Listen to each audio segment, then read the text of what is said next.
This is Porter Thorndike, and I'm going to take you through how to create the Choropleth map sales by state located in Retail Samples Charts folder.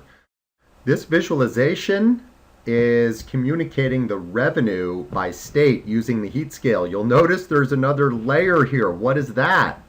That is actually a demographic layer provided through our integration with ESRI. You'll notice we're looking at the projected population growth, and we could adjust the opacity of this if we wanted to look at one layer or another more prominently.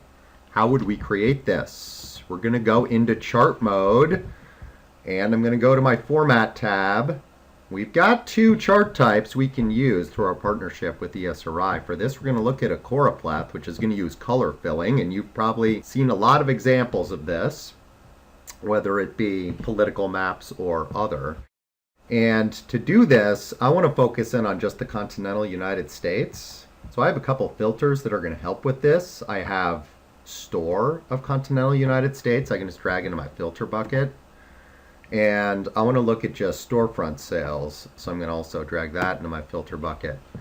Now, creating a map is as easy as creating a chart, a couple clicks. The first would be, what is your geolocation? And we're going to look at state. I can just drag that right onto the canvas. And we've got the geographic role already applied because it's a state, so it knows where to put it. And now what metric do I want to do the color filling with? Let's do revenue. And it's going to apply a heat scale that takes the highest value and the lowest value, and then the colors in the scale to communicate the highest revenue producing states, in this case, Texas and New York.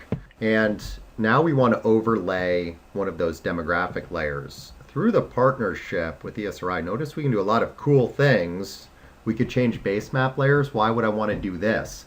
A lot of times when you're analyzing information geographically, you might be looking at where to open a new store or something like that.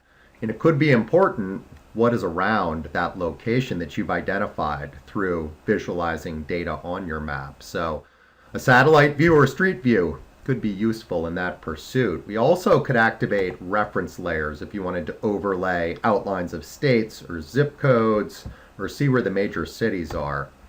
In this case, we're going to turn on a demographic layer. So this provides some nice context to the data that you've already visualized on the map, your data.